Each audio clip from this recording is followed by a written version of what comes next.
ماہ شعبان کی 15ویں شب کی فضیلت۔ ارشاد فرمایا رسول اللہ صلی اللہ علیہ وسلم نے کہ اے عائشہ، تم جانتی ہو اس رات میں کیا ہوتا ہے؟ عرض کی یا رسول اللہ بتلائیے، اس میں کیا ہوتا ہے؟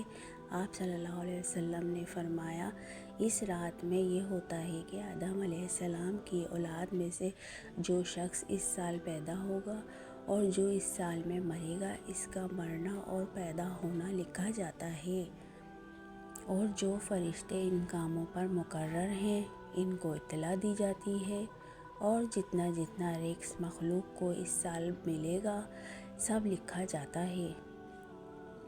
اور اس 15ویں رات اللہ تعالیٰ سورج ڈوبتے ہی اس دنیا کے آسمان پر تشریف لاتے ہیں اور فرماتے ہیں کہ کوئی نیک بندہ ایسا ہے جو ہم سے بخشش مانگے تو ہم اس کو بخش دیں، کوئی رزق مانگے تو ہم اس کو رزق دیں، کوئی مصیبت کا مارا دعا کرے تو ہم اس کی مصیبت دور کریں۔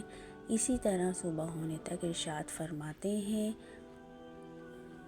بس بندوں کو چاہیے کہ اس رات میں خوب عبادت کریں اور اپنے گناہوں کی معافی مانگیں اور 15ویں تاریخ کو روزہ رکھیں، اور اللہ تعالیٰ اس رات میں اپنی مہربانی سے بے شمار بندوں کو بخشتا ہے، مگر کافر، مشرک، کینہ رکھنے والے اور قاتل کو نہیں بخشتا۔ سبحان اللہ۔ Subscribe to my YouTube channel please.